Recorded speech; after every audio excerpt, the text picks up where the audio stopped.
या वर्षातलं आपलं हे आजचं शेवटचं लेक्चर आहे. या लेक्चरमध्ये साधारणपणे दुसऱ्या सेमिस्टरमध्ये आपण जे काही अभ्यासलं त्याचा एक सारांश, त्याची एक सर्वसाधारण चर्चा आणि पेपरचं स्वरूप कसं असेल त्याच्याबद्दल थोडंसं सांगणार आहे. म्हणजे सुरुवात आपण त्याच्यानेच करूया. परीक्षा ही तुमची मागच्या वेळेला जशी झाली तशी ऑब्जेक्टिव्ह असेल, ऑनलाईन असेल. तुम्हाला विद्यार्थ्यांच्या मीटिंगमध्ये पण त्याच्याबद्दल डिटेल्स मी सांगितलेले होते. 50 मार्काची परीक्षा असेल, 50 प्रश्न असतील, प्रत्येक प्रश्नाला 1 मार्क असेल. कुठलाही ऑप्शन दिलेला नाही आहे. सगळे प्रश्न तुम्हाला कंपल्सरी आहेत, सगळे प्रश्न सोडवायचे आहेत आणि वेळेमध्ये पेपर सबमिट करायचा आहे. थोडा वेळ आधीच तुम्हाला तो पूर्ण करता आला 4-5 मिनटं तर थोडासा रिव्ह्यू पण तुम्हाला घेता येईल आणि घाई होणार नाही का पेपर सबमिट झाला नाही असे काही प्रश्न येणार नाहीत. त्यामुळे ती काळजी निश्चितपणे घ्या. तुमच्यासमोर हा जो काही एक मोठा फोटो दिसतोय एक मॉडेल आहे. आर्किटेक्चरमध्ये आता बरंच कॉम्प्युटरायझेशन झाल्यामुळे मॉडेलिंग करणं खूप सोपं आहे. तुम्हाला माहीत असेल, तुम्ही अनेक मॉडेल्स बघितले असतील. तर हे त्याच्यापैकीच एक तयार केलेलं मॉडेल आहे. आपल्या नवीन संसद भवनाचं ते मॉडेल आहे. सेंट्रल व्हिस्टा प्रोजेक्ट असं त्याला म्हणतात.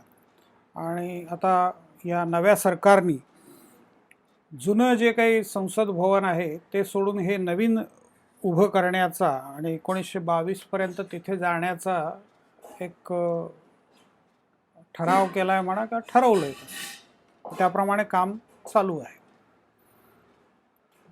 आपल्याकडं यावर्षी इंडियन कॉन्स्टिट्यूशन आणि इंडियन पॉलिटिकल प्रोसेस असे 2 भाग 2 सेमिस्टर्समध्ये पाहायचे होते.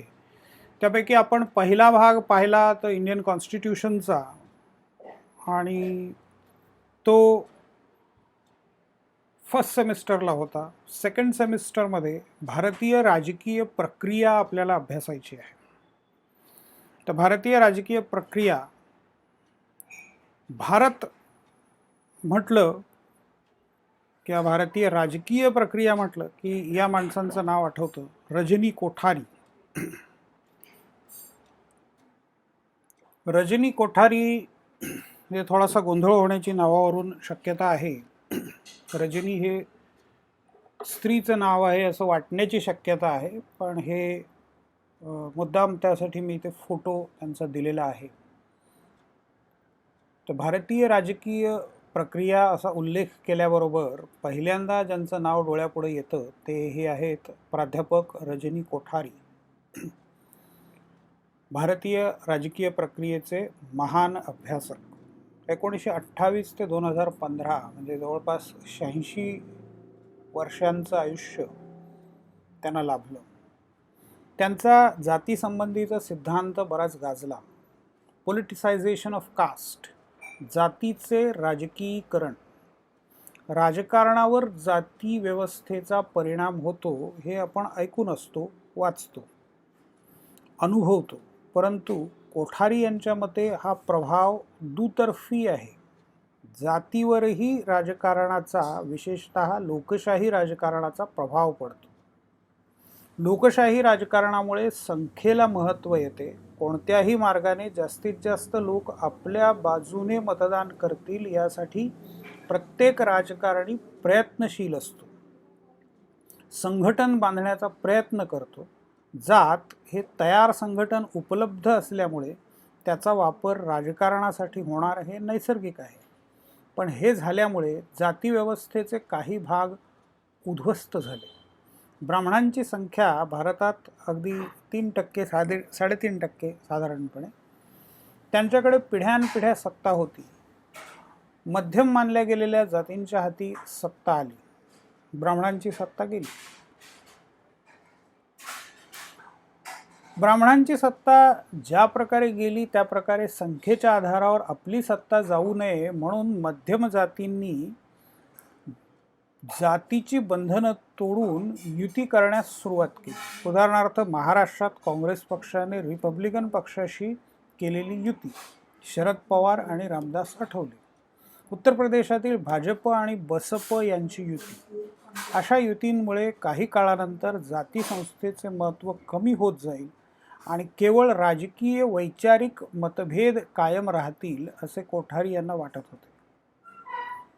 प्रत्यक्षात काही प्रमाणात जाती व्यवस्थेवर राजकारणाचा परिणाम झाला हे खरं, परंतु भारतात, विशेषतः उत्तर भारतात, जाती व्यवस्थेचा पगडा अजून खूप जाणवतो, विशेषतः हिंदी पट्ट्यामध्ये अधिक. म्हणजे कोठारींचा जो सिद्धांत आहे तो तसं थोडासा फार आदर्शवादी विचार असं वाटतो की जातीव्यवस्था काही कारणाने सहजपणे नष्ट होईल असं त्यांना म्हणायचं होतं, पण ती तशी झालेली आज दिसत नाही. हिंदी पट्ट्याचा आपण जो उल्लेख केला ते हिंदी पट्टा इथे तुम्हाला मॅपवरती दिसतं आहे. उत्तर प्रदेश, बिहार, मध्य प्रदेश, राजस्थान हा सगळा हिंदी पट्टा आहे. या हिंदी पट्ट्याला बिमारू राज्य असेही म्हणतात. म्हणजे बिहार, मध्य प्रदेश, राजस्थान आणि उत्तर प्रदेश. बिहार, मध्य प्रदेश, राजस्थान आणि उत्तर प्रदेश. बिमारू या प्रकारे BIMARU असा एक शब्द तयार करण्यात आला आहे. आता तिथे गुजरात पण दाखवलं आहे. त्याचं कारण 2017मध्ये गुजरातमध्ये डॉक्टरांचा तुटवडा भासू लागल्यामुळं ते पण या बिमारूमध्ये आलेत की काय असं वाटण्यासारखी परिस्थिती निर्माण झाली, म्हणून त्याने तो मॅपमध्ये गुजरात पण घेतलेला आहे. पण बाकीच्या बिमारू राज्यांसारखी गुजरातमधली स्थिती नाही आहे. तिथे इंडस्ट्रीज डेव्हलप झालेल्या आहेत, तिथे बऱ्यापैकी स्टेबल असं प्रशासन व्यवस्था आहे, त्यामुळे त्यांनी तो रेड कलरमध्ये दाखवला. आता 2000 सालामध्ये केंद्रामध्ये भाजप प्रणित आघाडीचं सरकार सत्तेमध्ये आलं. त्यांनी बिमारूपैकी उत्तर प्रदेश, मध्य प्रदेश आणि बिहारचं विभाजन करून अनुक्रमे उत्तराखंड, पूर्वी उत्तरांचल असं त्याचं नाव होतं, म्हणजे हा उत्तर प्रदेश त्याचा तुकडा काढून उत्तरांचल केलेला आहे आणि उत्तरांचलचं 2007मध्ये नाव उत्तराखंड असं झालं. मध्य प्रदेशचा एक तुकडा वेगळा काढून छत्तीसगड तयार करण्यात आला आणि झारखंड म्हणजे बिहारचा एक तुकडा काढून झारखंड तयार करण्यात आला. ही नवीन 3 राज्य निर्माण करण्यात आली. हे तिन्ही भाग मूळ राज्यांपेक्षा सर्वार्थाने संपन्न होते आणि मोठ्या राज्यात आमचे शोषण होते आहे अशी त्यांची भावना होती. छत्तीसगड आणि झारखंडमध्ये मोठ्या संख्येने आदिवासी राहतात. येथे मोठे जंगल आणि खनिज संपत्ती आहे. उत्तराखंड किंवा उत्तरांचल हे हिमालयाच्या कुशीतले पर्वतांनी वेढलेले राज्य आहे. हिंदू धर्मीयांची बरीच महत्त्वाची मानली गेलेली तीर्थक्षेत्रे येथे आहेत, त्यामुळे त्याला देवभूमी असेही म्हणतात. हरिद्वार, ऋषिकेश, गंगोत्री म्हणजे गंगेचा उगम, जमुनोत्री यमुनेचा उगम, केदारनाथ, बद्रीनाथ ही त्यातली काही तीर्थक्षेत्र. तर हे झालं साधारणपणे एक प्रस्तावनेच्या स्वरूपामध्ये. रजनी कोठारी त्यांचा राजकारणात जातीचे राजकीयकरण हा सिद्धांत, त्याच्यानंतर हिंदी पट्टा, हिंदी पट्ट्यातली बिमारू राज्य आणि मग त्याच्यातून वेगळी काढून तयार केलेली 2000 सालामध्ये 3 राज्य, ज्याच्यामध्ये झारखंड, उत्तराखंड आणि छत्तीसगड ही 3 राज्य येतात. त्याच्यानंतर आपण दुसऱ्या महत्त्वाच्या मुद्द्याकडे येऊ. पहिला जो आपला चॅप्टर आहे फेडरलिझम, संघराज्य व्यवस्था. संघराज्य म्हणजे केंद्र आणि घटक राज्य ही स्वायत्त असतील, वेगळी असतील. केंद्राच्यासाठीच्या निवडणुका वेगळ्या, राज्यांसाठीच्या निवडणुका वेगळ्या, राज्याची कार्य वेगळी, केंद्राची कार्य वेगळी, घटनेमध्ये त्याचं विभाजन, हे सगळं आपण सुरुवातीच्या लेक्चर्समध्ये पाहिलेलं होतं. तर भारत सरकारने किंवा भारताच्या घटनेमध्ये त्याची नोंद केलेली आहे. भारतीय वित्त आयोग, फायनान्स कमिशन. भारतीय संविधानात कलम क्रमांक 280 वित्त आयोगासंबंधीच्या तरतुदी करण्यात आलेल्या आहेत.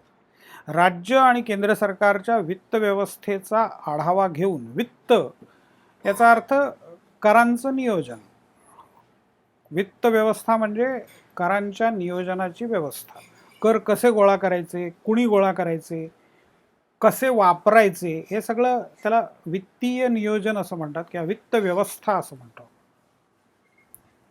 तर भारतीय संविधानात कलम क्रमांक 280 मध्ये वित्त आयोगासंबंधीच्या तरतुदी करण्यात आलेल्या आहेत. राज्ये आणि केंद्र सरकारच्या वित्तीय व्यवस्थेचा आढावा घेऊन त्यांच्यामध्ये करांचे वाटप कसे करावे यासंबंधीच्या सूचना करणे ही आयोगाची जबाबदारी असते. 1951 मध्ये पहिल्या वित्त आयोगाची स्थापना करण्यात आली. दर 5 वर्षांनी नव्या वित्त आयोगाची स्थापना करण्याची तरतूद आहे. आता हे ऑब्जेक्टिव्ह प्रश्नांच्या दृष्टीने या सगळ्या पॅराग्राफ्सकडे बघा, लक्ष ठेवा, म्हणजे मग इथे प्रश्न काय काय येऊ शकतात ते तुमच्या लक्षात येईल. म्हणजे कोणत्या कलमानुसार भारतीय वित्त आयोग स्थापन झाला, त्याच्यानंतर पहिला वित्त आयोग कधी स्थापन झाला, दर किती वर्षांनी वित्त आयोगाची स्थापना होते, 27 नोव्हेंबर 2017 रोजी, म्हणजे या छोट्याशा पॅराग्राफमध्ये तुम्हाला 3 प्रश्न काढता येत आहेत. आता पुढे बघा, 27 नोव्हेंबर 2017 रोजी 15व्या वित्त आयोगाची स्थापना करण्यात आली.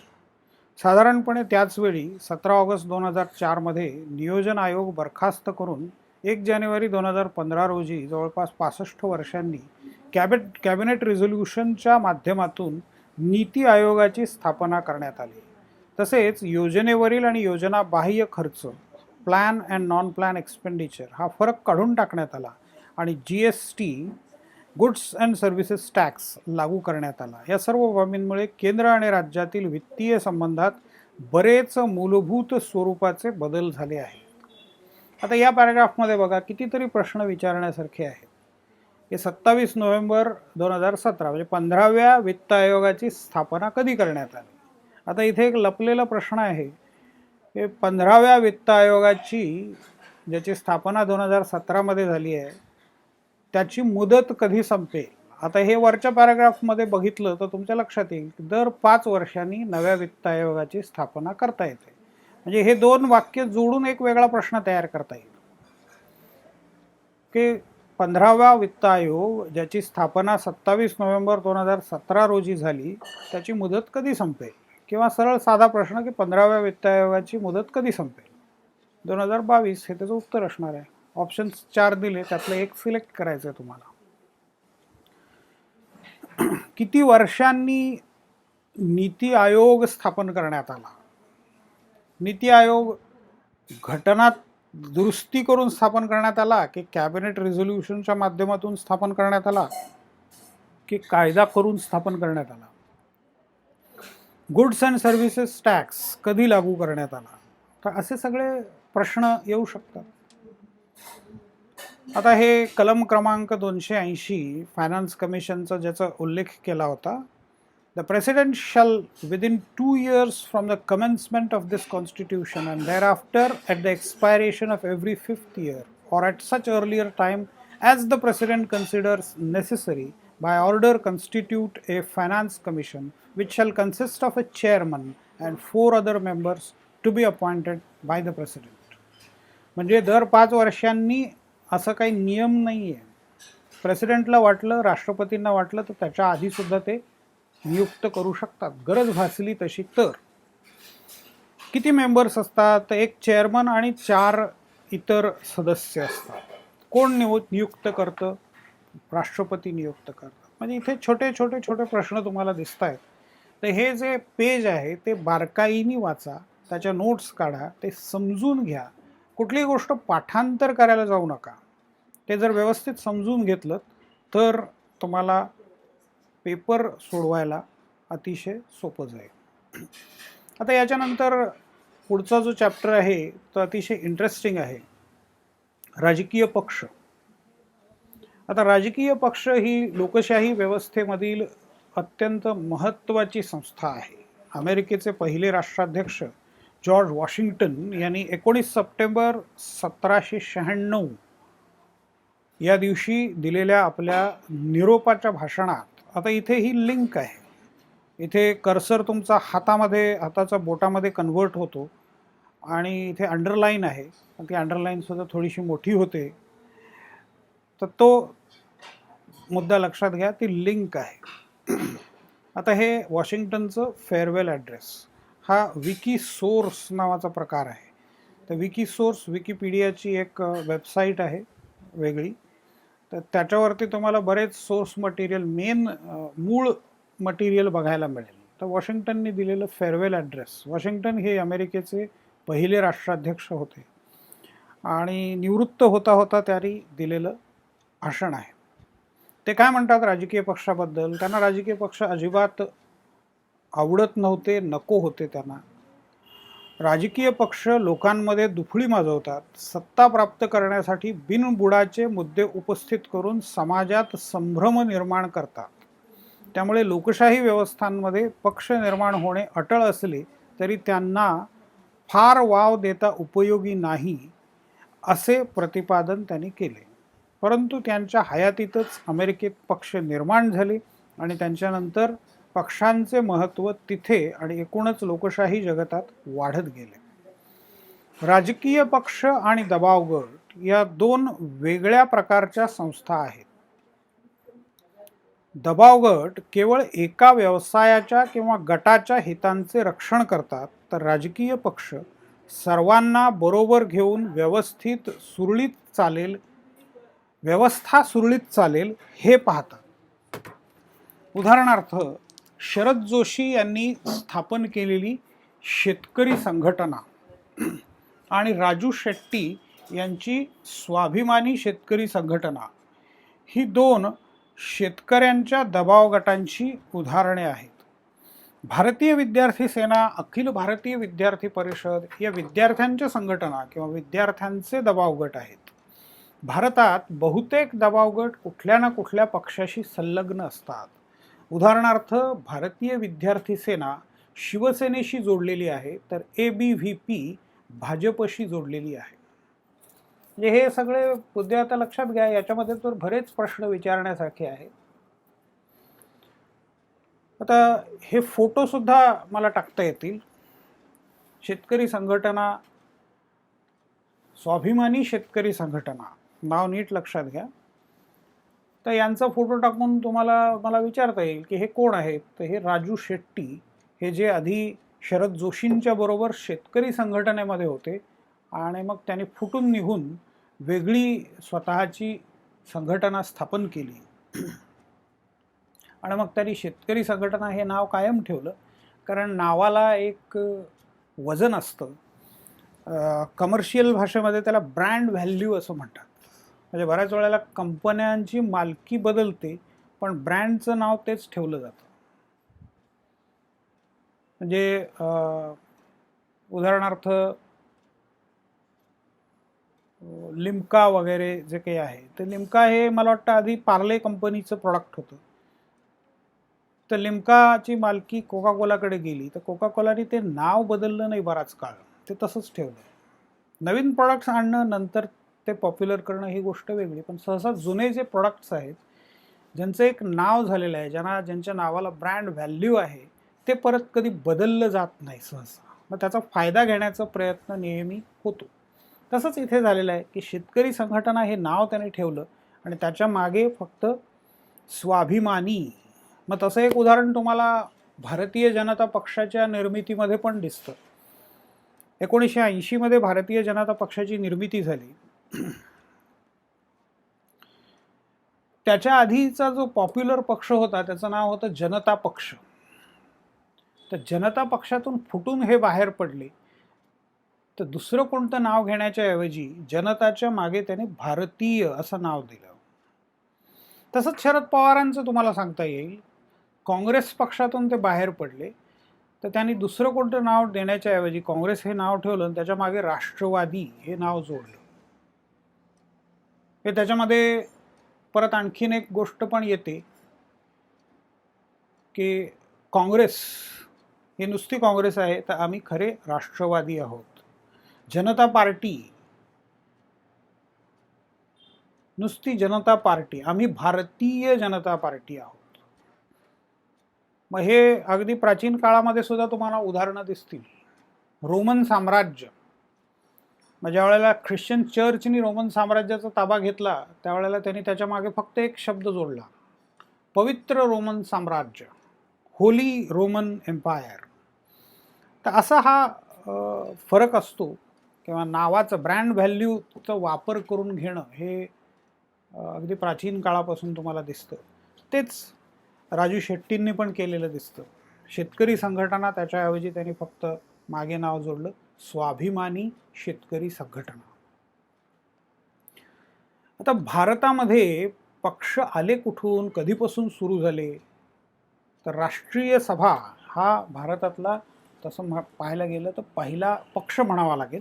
त्यावेळेला तो राजकीय पक्ष म्हणून स्थापन नाही झाला, परंतु नंतर त्याचं रूपांतर पक्षामध्ये झालं. तर भारतातही लोकशाही व्यवस्था असल्यामुळे राजकीय पक्ष निर्माण होणे अपरिहार्य होते.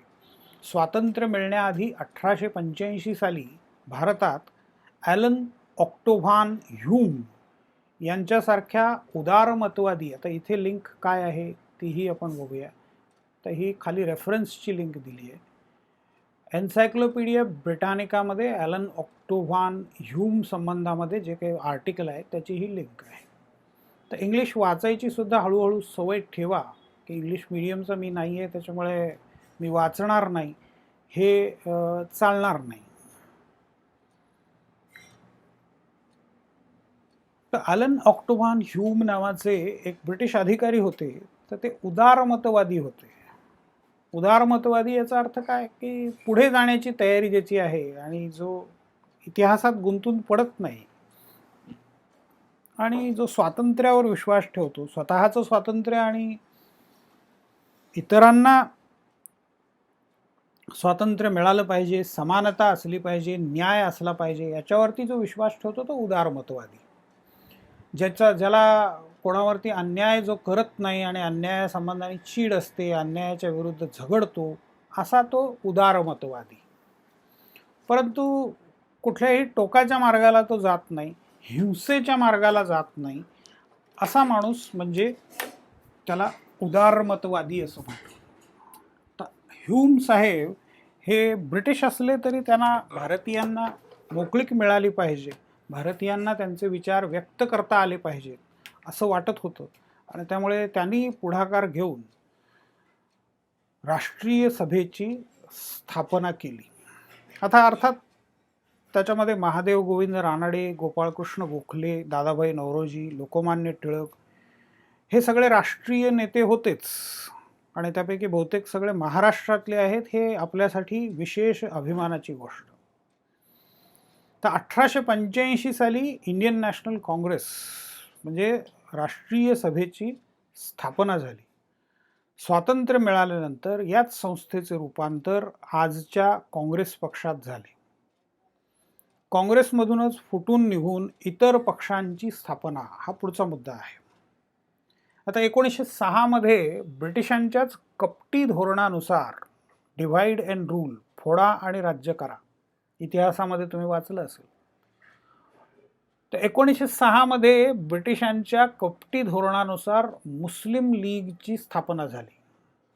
त्याला प्रत्युत्तर म्हणून ज्यांना काँग्रेस हिंदू हितांचं रक्षण करेल असं वाटत नव्हतं, अशा काही हिंदूंनी त्याच वर्षी हिंदू सभेची स्थापना केली. पुढे 1921 मध्ये साम्यवादी पक्षाची स्थापना झाली. मानवेंद्रनाथ रॉय यांनी ती स्थापना केली.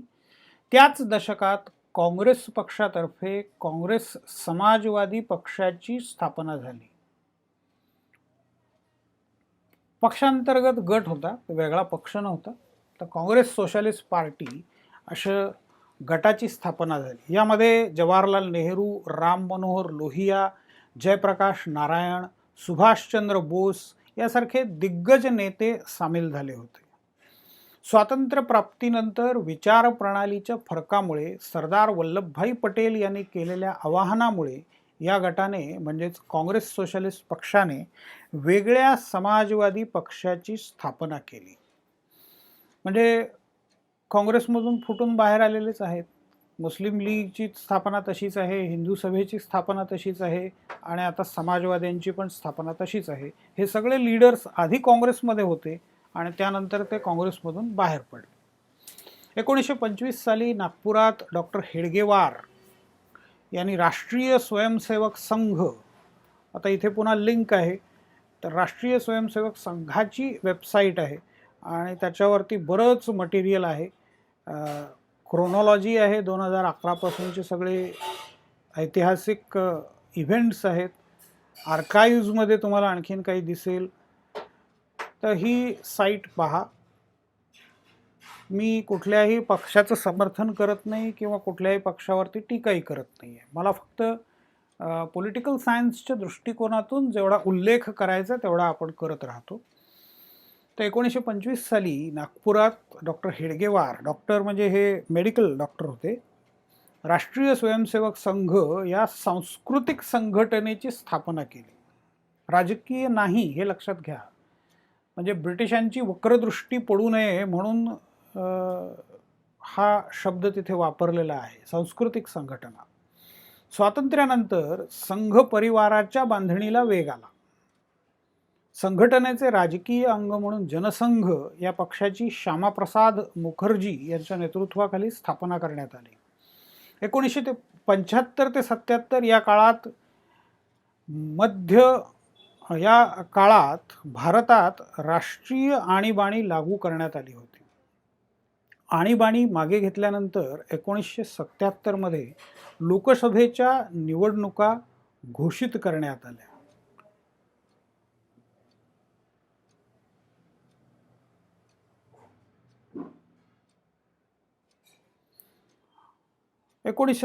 मध्ये जनसंघ जयप्रकाश नारायण यांच्या प्रयत्नाने स्थापन झालेल्या जनता पक्षामध्ये विलीन झाला आणि 1980 मध्ये त्यामधून बाहेर पडून भारतीय जनता पक्षाची स्थापना करण्यात आली. राजकीय पक्ष निर्मितीचा आणि विकासाचा हा सगळा इतिहास रंजक आहे. आता पुढचा मुद्दा येतो तो हे कार्टून पहा, नक्षलाइट वर्सेस द स्टेट. राष्ट्रीय पक्ष असलेल्या परंतु पश्चिम बंगाल आणि केरळ या राज्यामध्येच अधिक प्रभावी असलेल्या साम्यवादी पक्षाच्या अंतर्गत राजकारणातून पश्चिम बंगालच्या नक्षलबारी विभागात नक्षलवादाचा जन्म झाला.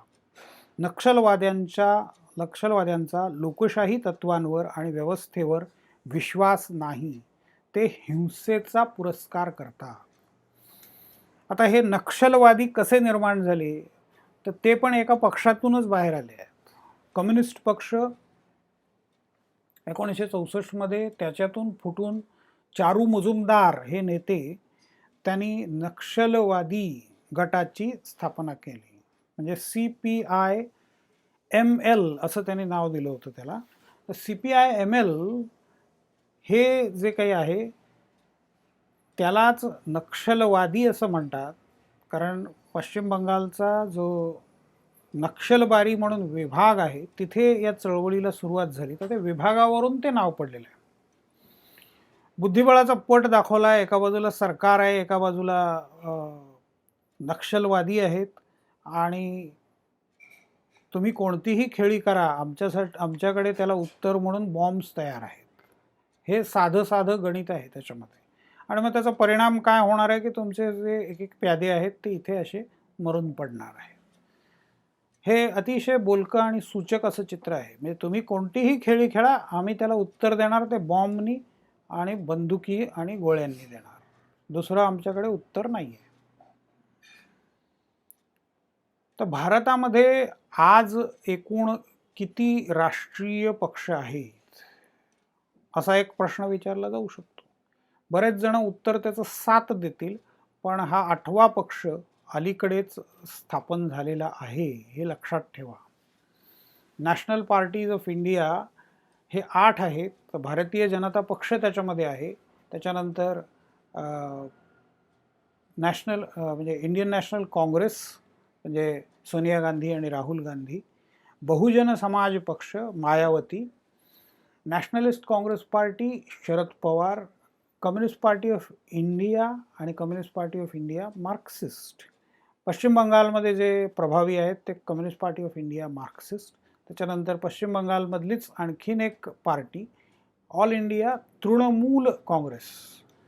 तृण म्हणजे गवत आणि त्या गवताला आलेलं छोटंसं फूल. तृणमूल म्हणजे ग्रासरूट याचं सरळ सरळ भाषांतर आहे.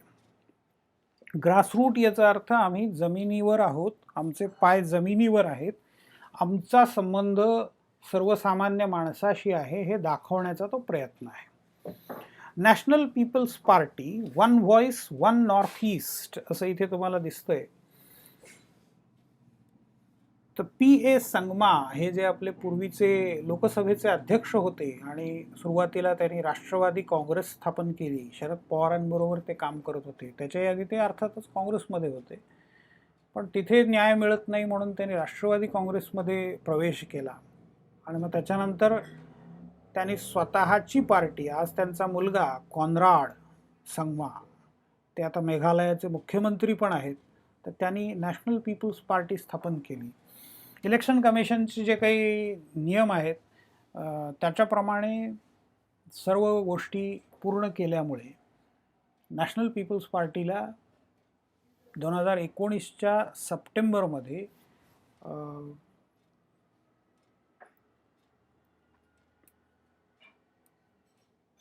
राष्ट्रीय पक्ष म्हणून मान्यता मिळाली. तुम्हाला आणखीन थोडंसं विस्ताराने मला दाखवायचं आहे. पॉलिटिकल पार्टीज ECI नोटिफिकेशन्स, तर ही लिंक पण थोडीशी वाचून पहा, म्हणजे कशी कशी नोंदणी केली जाते आणि मग भारतामध्ये कोणकोणते राष्ट्रीय पक्ष आहेत. आणि हा कॉनराड संगमा यांची ही एक ट्विट मी दिली आहे. जून 2019मध्येच ते जाहीर झालं. सप्टेंबर 2019च्या यादीमध्ये त्यांचं पक्षाचं नाव त्याच्यामध्ये आलं. तर ही लिस्ट पण पहा आणि हे 4 इलेक्शन कमिशनच्या या याद्या आहेत. तर ही 25 सप्टेंबरची नोटिफिकेशन हे पहा. National people's party in table 1 national parties appended to said notification. आता हे सेड नोटिफिकेशन म्हणजे काय? 15 मार्च 2019चं. म्हणजे प्रशासन कसं चालतं, किती सिस्टमॅटिक असतं ते पहा. आता हे 15 मार्च 2019 ते नोटिफिकेशन इथे आहे. तर याच्यामध्ये तुम्हाला 7 पार्टीज दिसतील. दोन्ही फाईल्स असतात हिंदी आणि इंग्लिश. मी ही हिंदी डाउनलोड केली. तर या आत्ता आपण उल्लेख केलेल्या 7 पार्टीज आणि त्याच्यामध्ये ॲड करायचं म्हणजे 8वी पार्टी. त्यामुळे इथे मी दिलं आहे ते 8 पक्षांचे चिन्ह दिलेली आहे. तर या पक्षांची चिन्ह आणि पक्ष हेही लक्षात ठेवा. म्हणजे इथे सरळ सरळ 8 प्रश्न दडलेले आहेत. आता हे चिन्ह वापरता येणार नाही मला, कारण याच्यामध्ये सरळ सरळ पक्षाचं नाव दिलेलं आहे, पण 7 प्रश्न तरी विचारता येऊ शकतात. तर चिन्ह आणि पक्ष नीट लक्षात ठेवा. या पक्षांचे नेते लक्षात ठेवा. मी उल्लेख करताना मुद्दाम करत होतो की nationalist Congress party Sharad Pawar, Bahujan Samaj party Mayawati, Indian national Congress Sonia Gandhi, Rahul Gandhi, आणि अजूनही म्हणजे असं मोठा नेता आता इथे कुठे या पक्षाला नाही आहे. थोडं गोंधळाची स्थिती आहे. भारतीय जनता पार्टी, मग अडवाणी असतील, मोदी असतील किंवा वाजपेयी असतील, व्यंकय्या नायडू आहेत, बरेच मोठे नेते आहेत. प्रादेशिक पक्ष हे 8 झाले राष्ट्रीय पक्ष, पण प्रत्येक प्रदेशामध्ये वेगळे पक्ष आहेत. प्रत्येक प्रदेशाचं राजकारण, आता एक राज्यशास्त्रामध्ये वेगळा विषय पण आहे ज्याला स्टेट पॉलिटिक्स असं म्हणतात. तर हा प्रादेशिक पक्षांचा हा जो काही प्रकार आहे की याच्यामध्ये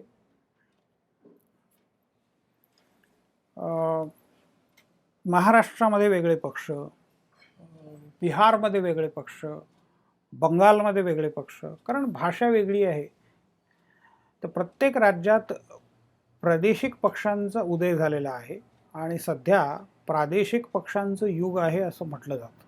महाराष्ट्रामध्ये 2 प्रादेशिक पक्ष आहेत, शिवसेना आणि मनसे.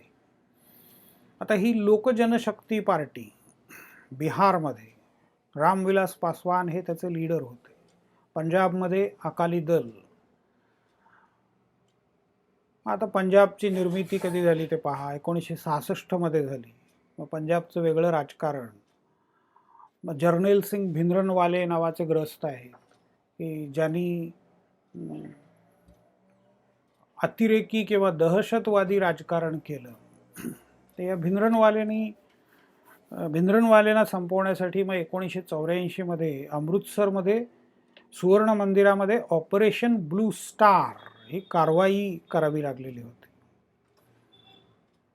ऑपरेशन ब्लू स्टार ही लेख पण उघडून पहा. What happen during 1984 operation blue star. बरेच डिटेल्स याच्यामध्ये इंडिया टुडेच्या साईटवरती आहेत. तर एकूण 3 प्रकारचे पक्ष असतात: राष्ट्रीय, प्रादेशिक आणि नोंदणीकृत पण जनमान्यता नसलेले, म्हणजे रजिस्टर्ड अनरेकग्नाइज्ड पार्टीज. या सर्व पक्षांची यादी ही मगाशी आत्ता तुम्हाला मी दिलं ते त्याप्रमाणे आहे. आणि मला वाटतं हेही तेच आहे. हे विकिपीडियाची साईट आहे की ज्याच्यावरती चिन्हांसहित सर्व पक्षांची ओळीनी यादी दिलेली आहे. इथे सुद्धा पहा तुम्ही, लीडर्सची नावं पण दिलेली आहेत. Communist party of India Marxist याचे लीडर आहेत सीताराम येचुरी.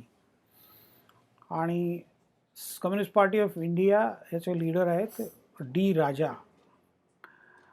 बीजेपीचे लीडर आहेत जगत प्रकाश नड्डा. बसपचे लीडर आहेत मायावती. तृणमूल काँग्रेसचे लीडर आहेत ममता बॅनर्जी. हे सगळे टेक्नॉलॉजीची कमाल आहे. लिंकवरती क्लिक केल्यावर तुम्हाला फोटो दिसतो, डिस्क्रिप्शन दिसतं, बरंच सिस्टमॅटिक गोष्टी असतात. हे कोनराड संगमा आणि हे शरद पवार. त्याच्यानंतर मग स्टेट पार्टीज आहेत, त्यांचे पण लीडर्स आहेत. आम आदमी पार्टी दिल्लीमधली स्टेट पार्टी आहे, पंजाबमधली स्टेट पार्टी आहे, कारण त्यांना दोन्ही ठिकाणी तेवढ्या जागा मिळालेल्या आहेत. त्यांनी गोवा आणि महाराष्ट्रात पण प्रयत्न केले. ते जर यशस्वी झाले असते तर कदाचित त्यांना नॅशनल पार्टी म्हणून मान्यता पण मिळालेली असते. आता हे प्रत्येक राज्यातले पक्ष आणि त्यांचे नेते, तर हे तुम्हाला एकत्रितपणे इथे पाहायला मिळतील. चिन्ह आहेत, फोटो आहेत. तर अभ्यास करायला उपयुक्त अशा सगळ्या गोष्टी आहेत.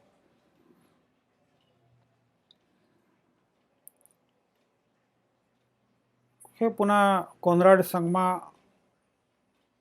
आता त्यांचा आधीचा प्रादेशिक पक्ष होता त्याला राष्ट्रीय पक्षाचा दर्जा मिळाला. जे वरती उल्लेख केलं तेच इथे पुन्हा आहे.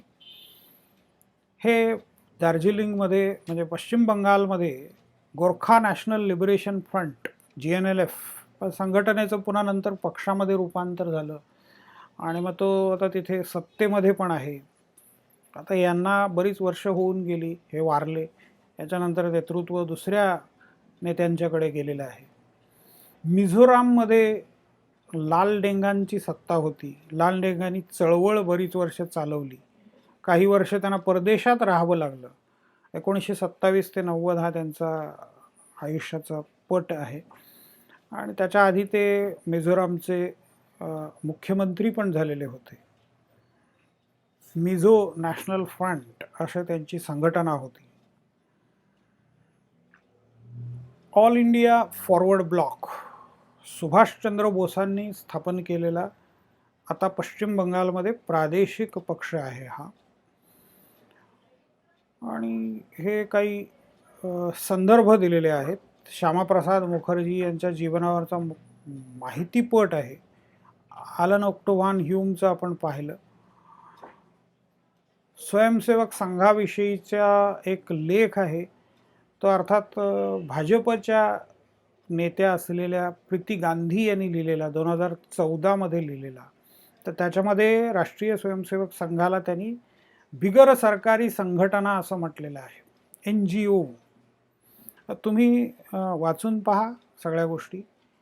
आणि मग इथे तर आणखीन प्रश्न विचारण्यासारखे आहेत. भारतामधली आजपर्यंतच्या लोकसभा निवडणुका, पहिली झाली 51-52 मध्ये, तेव्हापासून ते 18वी लोकसभा आता होईल केव्हा, तर 2024 मध्ये. 17पर्यंतच्या लोकसभा झालेल्या आहेत. आत्ताची जी आहे ती 17वी लोकसभा आहे असा त्याचा अर्थ होतो थोडक्यात. आता इथे आणखीन एक पेज या प्रकारे मी तयार केलेलं आहे आणि त्या पेजचा सुद्धा रेफरन्स मी तुम्हाला देईन, तोही तुम्ही इथे पहा.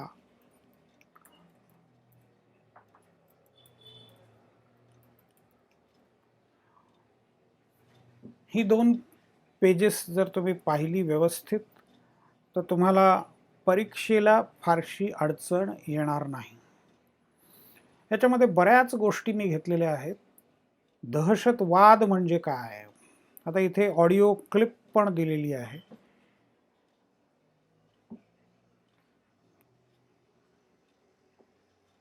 ते ऑडिओ क्लिप तुम्ही पुन्हा, हा शब्द जोडलेला आहे त्याच्यातून दहशतवाद शब्द निर्माण, वाद किंवा इंग्लिशमध्ये इझम, टेररिझम, टेरर या शब्दाला इझम हा शब्द जोडला, टेररिझम. तर दहशतवाद म्हणजे काय हे पाहण्याच्या अगोदर आपण वाद किंवा इझम म्हणजे काय हे जरा थोडक्यात बघूया. वाद किंवा इझम, वाद म्हणजे वाद नाही, संघर्ष नाही, वाद विवाद याच्यातला वाद नाही. मी हे का सांगतोय तर अनेक वर्ष विद्यार्थ्यांच्या एकूण प्रतिक्रिया मी पाहिल्या, तर वाद किंवा इझम या गोष्टी लक्षात येत नाहीत. राष्ट्रवाद याच्या संदर्भात चर्चा करताना एका विद्यार्थ्यांनी राष्ट्रांमधले वाद असा अर्थ घेतलेला होता.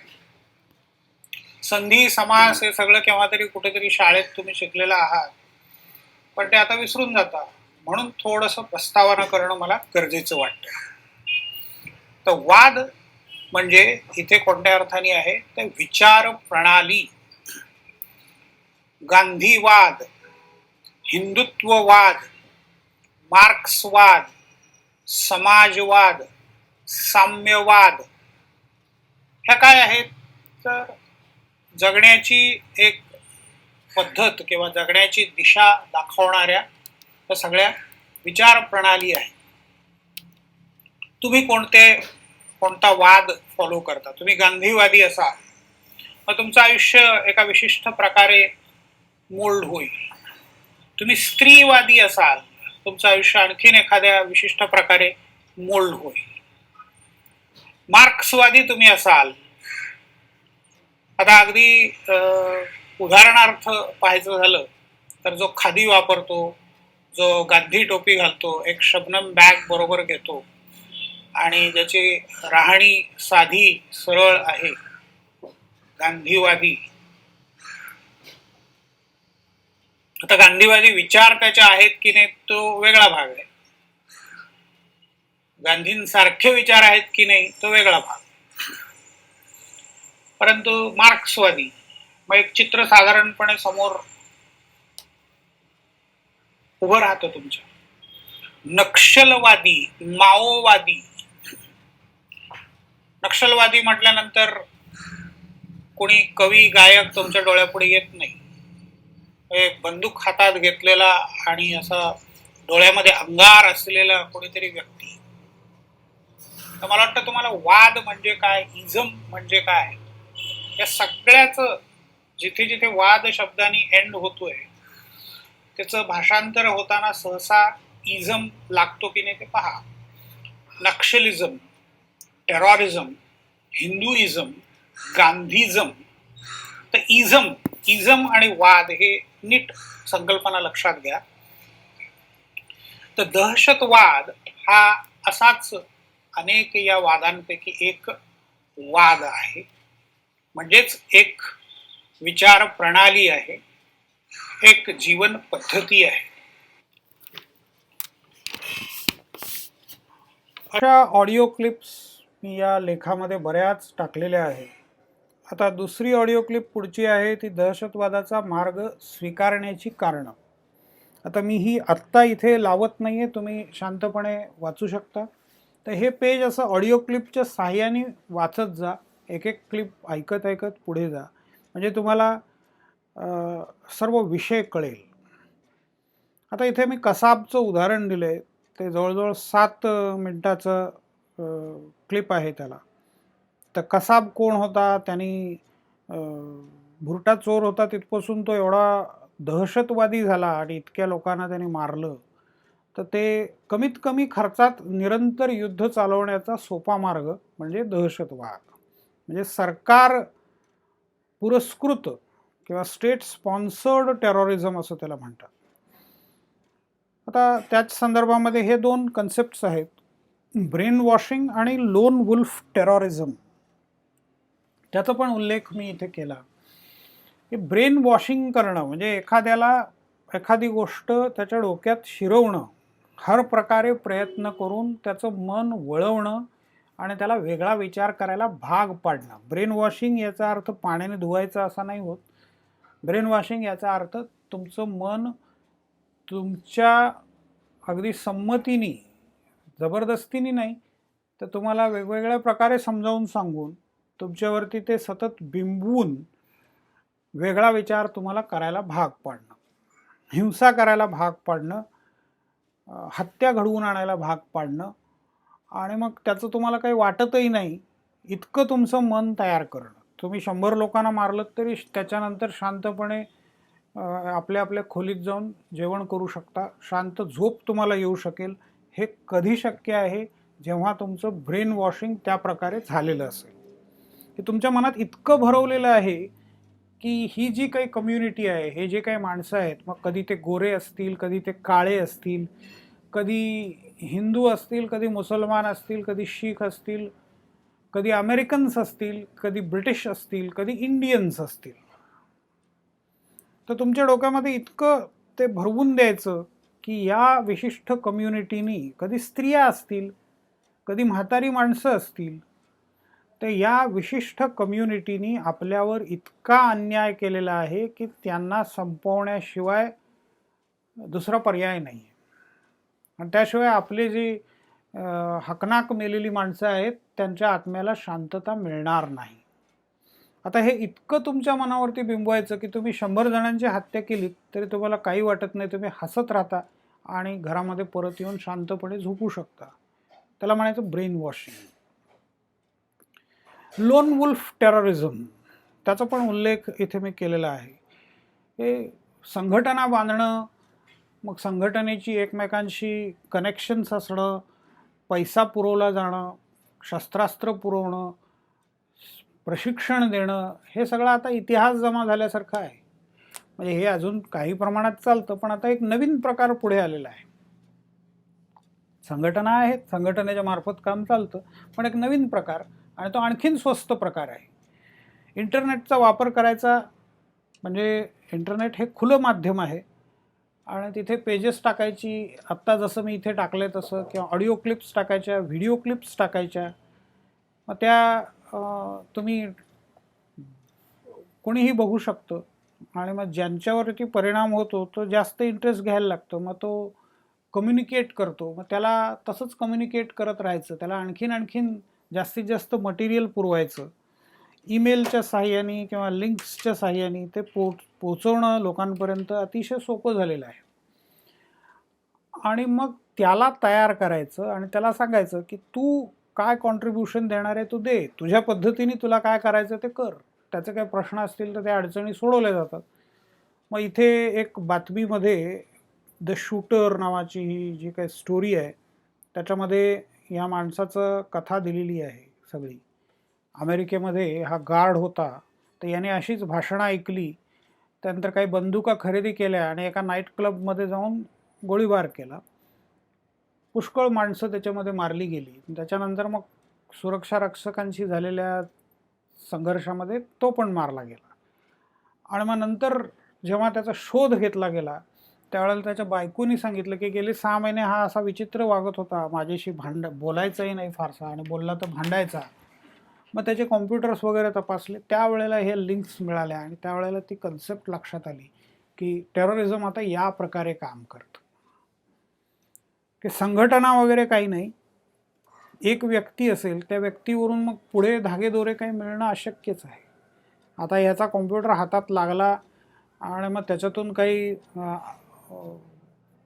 ऑडिओ क्लिप्स म्हणा, व्हिडिओ क्लिप्स म्हणा मिळाल्या, पण त्या अतिशय काळजीपूर्वक तयार केलेल्या असतात की त्याच्यावरून तुम्हाला कोणाचा पत्ता लागू शकत नाही. कारण जे काही मेसेजेस आहेत ते वाचणारे सॉफ्टवेअर्स आहेत, रीडर सॉफ्टवेअर्स आहेत.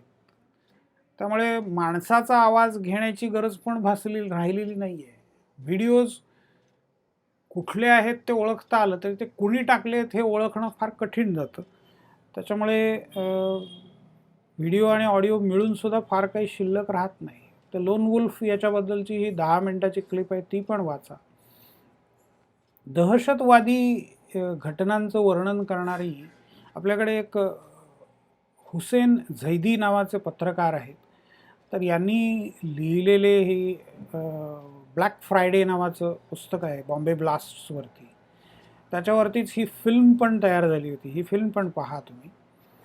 त्याच्यानंतर जे 26/11ला इथे झालं त्याच्या संबंधाने ही 26/11ची फिल्म आहे, ती पण वेब सिरीज आहे मला वाटतं ही 26/11ची. तीही झी5वरती आहे, तर ती पाहता आली तर ती पण पहा. झी5 मला वाटतं अतिशय स्वस्तात आत्ता उपलब्ध आहे. महिन्याचे काहीतरी 100च्या आसपास रुपये तुम्ही भरलेत तर तुम्हाला हे सगळं सहजपणे पाहता येईल. आणि आणखीन बरंच काही मटेरियल तुम्हाला आहे. तुमची आता सुट्टी सुरू होणार आहे, तर त्यामुळे तुम्हाला हे एक बोनस म्हणून तुम्हाला बघता येईल त्याच्याकडे. म्हणजे ही झी5ची जाहिरात नाही आहे, पण झी5वरती मला बऱ्याच गोष्टी चांगल्या बघायला मिळाल्या म्हणून सहज जाता जाता सुचवतो आहे. तर आता शासन पुरस्कृत दहशतवाद याची पण एक क्लिप मी टाकलेली आहे, ती पहा. हे मुअम्मर गडाफी आहेत लिबियाचे. हे अध्यक्ष होते, आता हे मारले गेले. आणि त्यांचे कसे मारले गेले त्याच्या क्लिप्स म्हणजे आपण सर्च दिला तरी आपल्याला मिळतील इथे.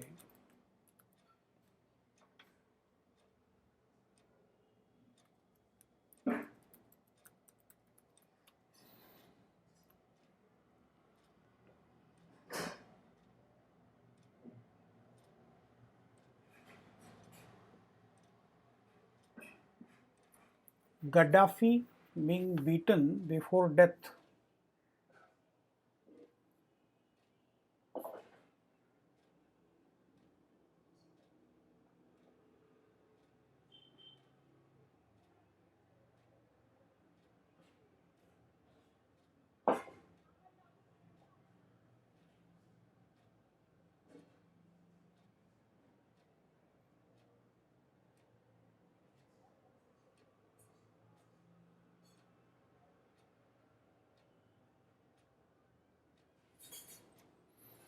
हे अर्थातच कोणीतरी लपून छपून काहीतरी काढण्याचा प्रयत्न केलेला आहे, त्याच्यामुळे फारसं स्पष्ट त्याच्यात दिसणार नाही. पण या प्रकारचं फुटेज आणि हे बघवणार पण नाही सगळ्यांना म्हणून मी ते दाखवत नाही आहे. यांची बॉडी तुम्ही बघू शकता इथे. ही फिल्म पण तुम्ही पहा आणि तुम्हाला त्याच्यामध्ये गड्डाफींची अवस्था काय लोकांनी करून ठेवली होती ती बघायला मिळेल. हे एकेकाळी राष्ट्राध्यक्ष होते, पण हेच दहशतवादाचा पुरस्कार करायचे. तर या प्रकारे त्यांची हत्या झालेली होती. लिबिया हे राष्ट्र कुठे आहे ते इथे या मॅपवरती मी दाखवलं आहे. आफ्रिकेमध्ये, नॉर्थ आफ्रिकेमध्ये इजिप्तच्या बाजूला लिबिया हे राष्ट्र आहे, तिथले हे नेते आहेत. आणि हे शासन पुरस्कृत दहशतवाद. तसं ISI आणि तालिबान यांच्यामध्ये कसे संबंध आहे त्याच्याविषयी हा लेख आहे, तोही वाचून पहा.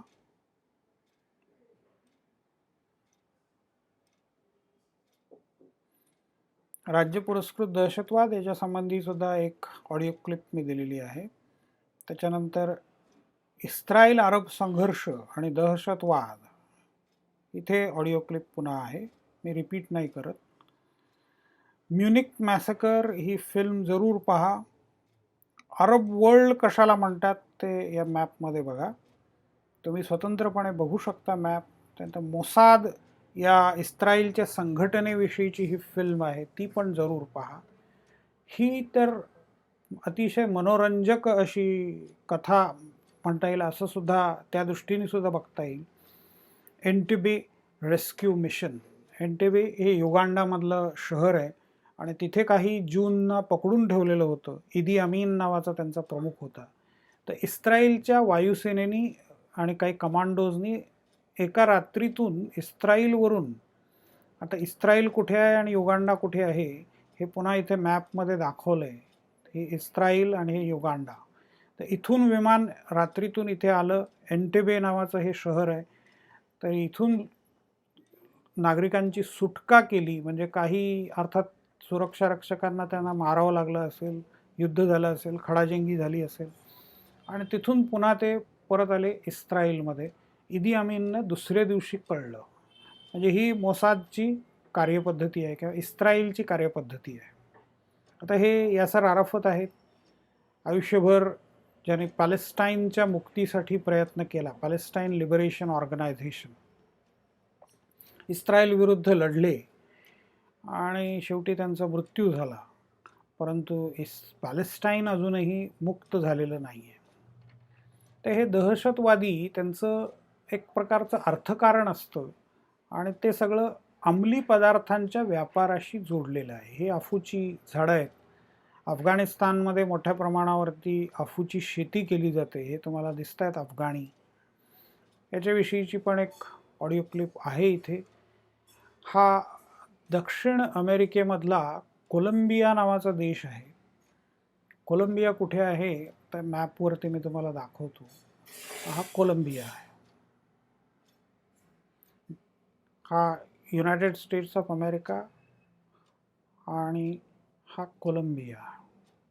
तर कोलंबियामध्ये या अंमली पदार्थांच्या व्यापाराला सुरुवात झाली. तिथे काही जंगलात फिरणाऱ्या लोकांना असं लक्षात आलं की काही झाडांची पानं खाल्ली तर 2-2 दिवस भूक लागत नाही आणि उत्साह कायम टिकून राहतो. मग हे काही गुन्हेगारी टोळ्यांच्या पण लक्षात आलं आणि मग त्यांनी त्या पानांवरती प्रक्रिया करायला सुरुवात केली आणि त्याच्यातून मग अंमली पदार्थ, नार्कोटिक्स ज्याला म्हणतो आपण, ते तयार केले गेले. झाडांची पानं खाल्ल्याने तुमच्या शरीराला फारसं नुकसान होणार नाही, पण त्याच्यावर प्रक्रिया केल्यानंतर जे काही नार्कोटिक ड्रग्स केले जातात त्याचा मात्र तुमच्या शरीरावरती वाईट परिणाम होतो. कोकेन किंवा गर्द, हे सगळे गर्दुला हा शब्द मुंबईत त्यामुळे प्रसिद्ध झालेला आहे.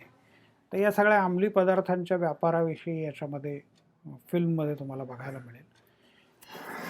जगभरातला दहशतवाद आपण पाहतोय, पण त्याच्यामध्ये पंजाबमध्ये पण तेवढाच मोठा दहशतवाद होऊन गेला. त्याच्याविषयी इथे सगळं मी विस्ताराने लिहिलेलं आहे, ते जरूर पहा.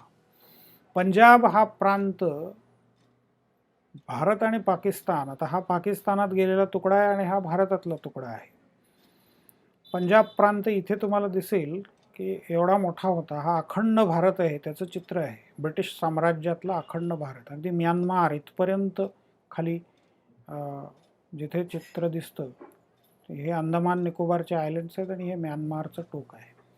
इथपासून ते इकडे अफगाणिस्तान बॉर्डरपर्यंत हा सगळा भारत होता, ब्रिटिश भारत. मग याची फाळणी झाली आणि मग बांगलादेशाची निर्मिती, म्यानमार वेगळा झाला, पाकिस्तान वेगळा झाला आणि मग अर्धा पंजाब पाकिस्तानमध्ये गेला आणि अर्धा पंजाब भारतामध्ये राहिला. महाराजा रणजित सिंग हे शेरे पंजाब, पंजाबचं राज्य त्यांनी स्थापन केलं. हे आहेत जर्नैल सिंग भिंद्रनवाले. हे आहेत KPS गिल, यांच्याविषयीची ही मुलाखत आहे, वॉक द टॉक. हे शेखर गुप्ता आहेत, मोठे पत्रकार, अनुभवी. त्यांचं आजही लेक्चर्स किंवा न्यूज ते पब्लिश करतात वेबवरती, यूट्यूबवरती बरंच पब्लिकेशन त्यांचं आहे, ब्रॉडकास्टिंग चालू असतं, ते जरूर पहा. जनरल अरुण वैद्य हे ब्लू स्टार ऑपरेशनमध्ये पुढे होते, म्हणजे त्यांनी भाग घेतला होता, त्यांच्या नेतृत्वाखाली झालं, म्हणून त्यांची पण हत्या करण्यात आली. त्याची ही स्टोरी सगळी याच्यामध्ये पहा. त्याच्यानंतर श्रीलंकेमधले हे liberation tigers of Tamil Eelam, Tamil राष्ट्राची मुक्ती करण्यासाठी लढणारे हे लिबरेशन टायगर्स, स्त्रिया पण त्याच्यामध्ये सामील होत्या. LTTE असं त्याला म्हणतात. हे LTTEचे सगळे सैनिक आणि हा प्रभाकरन त्यांचा नेता, त्यांच्याबरोबरचे हे फोटो. आयरिश रिपब्लिकन आर्मी नावाची एक ब्रिटिश, म्हणजे नॉर्दर्न आयर्लंडमध्ये काम करणारी, तो ब्रिटनच्या ताब्यात आहे त्याच्यामुळे ब्रिटिश असा शब्द वापरला मी. आयरिश रिपब्लिकन आर्मी हा तिथला दहशतवादी ती संघटना आहे. लोकमान्य टिळकांनी यांच्याबरोबर संगनमत करून ब्रिटिशांवर मात करण्याचा एक मार्ग शोधण्याचा प्रयत्न केला होता. जसं सुभाषचंद्र बोसांनी जपान किंवा जर्मनीकडे मदतीची मागणी केली होती, तसा टिळकांचा पण तो एक प्रयत्न होता. गोरखा नॅशनल लिबरेशन फ्रंट पक्षाच्या संदर्भात मगाशी आपण पाहिलं होतं, तर इथे आता दहशतवादाच्या संदर्भात, कारण यांना गोरखालँड वेगळं हवं होतं. गोरखालँडचा हा फ्लॅग पण त्यांनी तयार केलेला होता, पण सध्या ते आंदोलन थंडावलेलं आहे आणि दार्जिलिंग हिल काउन्सिल त्यांना मिळालं, त्याच्यावरती ते समाधानी आहे. आता ग्वांटानामो बे हे काय प्रकरण आहे ते जरूर वाचून पहा.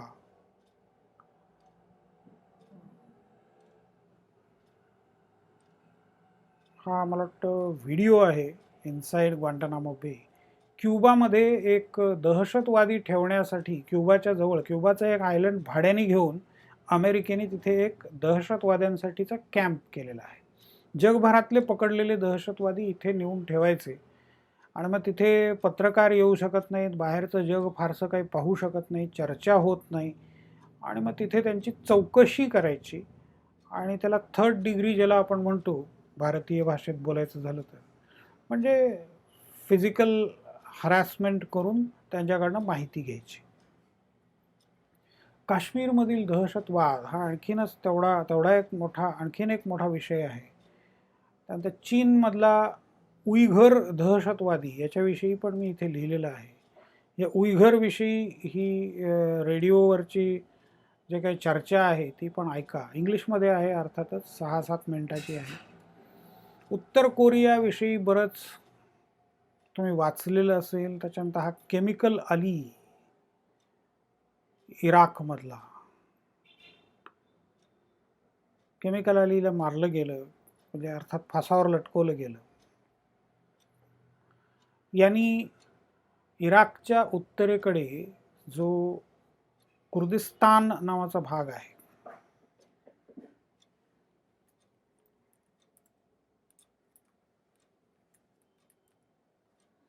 कुर्दिस्तान, इरबिल, इराक, इरबिल ही त्याची राजधानी आहे.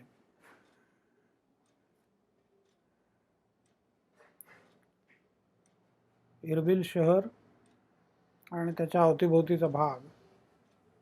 मॅप खूपच मोठा झाला आहे. आता तुमच्या लक्षात येईल की हे इराकमध्ये जो उत्तर भाग आहे त्याला कुर्दिस्तान असं म्हणतात. कुर्द लोक तिथे राहतात. तर या कुर्द लोकांना संपवण्यासाठी यांनी केमिकल वेपन्सचा वापर केला आणि काही हजार माणसं मारली. त्यामुळे या माणसाला केमिकल अली असं म्हणतात. सद्दाम हुसेनचा हा नातेवाईक, अतिशय जवळचा माणूस, आणि मग त्यांनी ह्या हत्या घडवून आणल्या. बाली नावाचं बेट आहे, ते पण कुठे आहे ते पहा. इंडोनेशियामध्ये बाली नावाचं बेट आहे.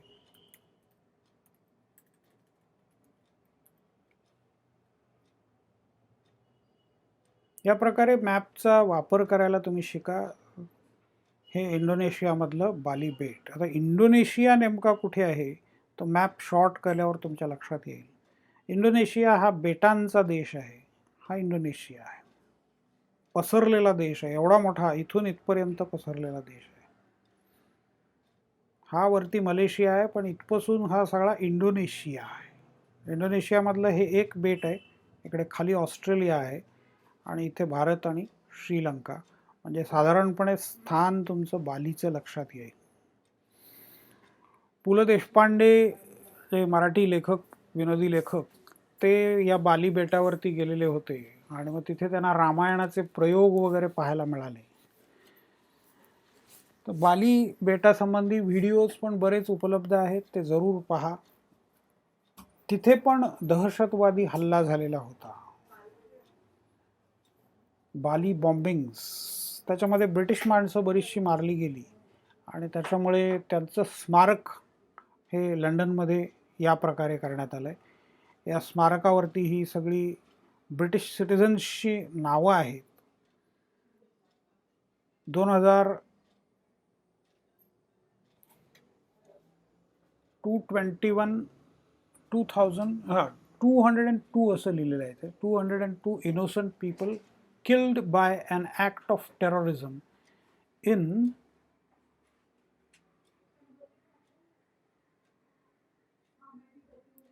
Klita on the island of Bali, Indonesia on the 12th of October 2002.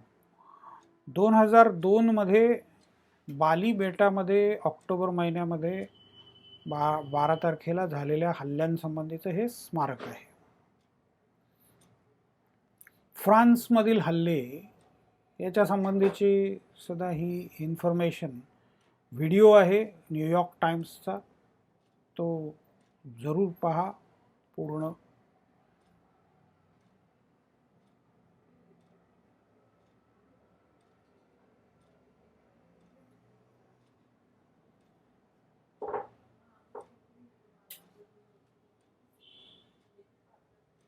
लोक पळतायत.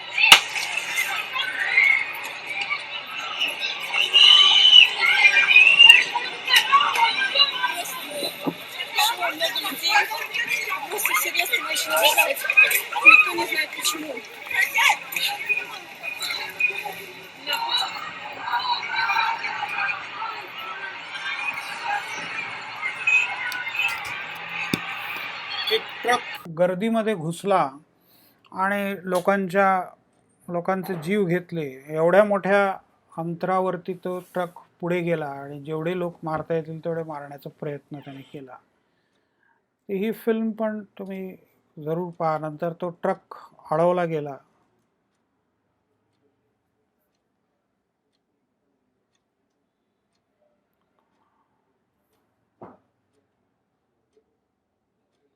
दहशतवादी आणि भारतीय स्वातंत्र्य चळवळीमधील क्रांतिकारक यांची एक तुलना केली जाते. तर त्याच्याविषयी इथे मी लिहिलं आहे की ही तुलना करणं चुकीचं आहे. दहशतवादी नैतिक अनैतिक याच्यातला फरक लक्षात घेत नाहीत. पैशासाठी ते अंमली पदार्थांचा व्यापार करायलाही मागे पुढे बघत नाहीत. याच्या उलट भारतीय क्रांतिकारक त्यांनी जरी पिस्तूल बॉम्ब हे सगळं वापरलं असलं तरी नैतिकता त्यांनी कधी सोडली नाही. निरपराध माणसांना कधी विनाकारण मारलं नाही. आणि जर समजा एखाद्या निरपराध माणसाची चुकून हत्या झाली तर त्याची माफी मागायला किंवा स्वतःचं जीवन संपवायला पण त्यांनी मागे पुढे पाहिलेलं नाही आहे. यदी फडक्यांनी हा मुद्दा मांडलेला होता. त्यांची एक रेडिओवरची मुलाखत मला मिळाली.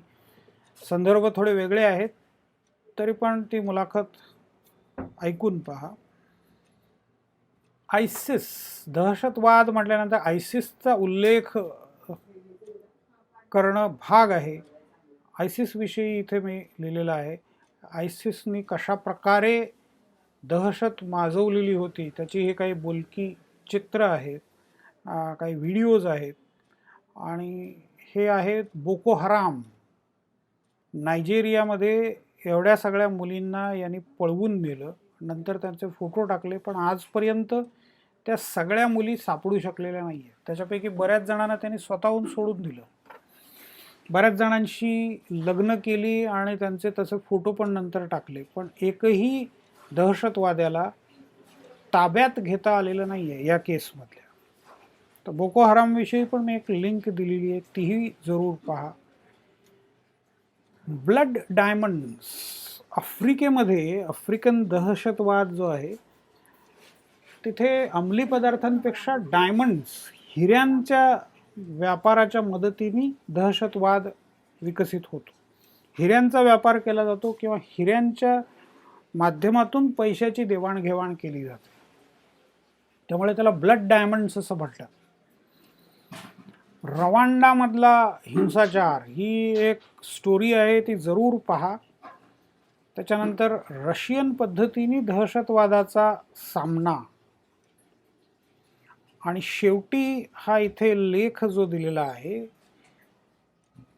तो दहशतवादामुळे नागरी स्वातंत्र्यावरती घाला. म्हणजे दहशतवादाचं कारण सांगून जगभरातली सरकारं आपली ताकद वाढवत आहेत आणि लोकांवरची बंधनं वाढवत नेत आहेत, लोकांचं स्वातंत्र्य हिरावून घेत आहेत.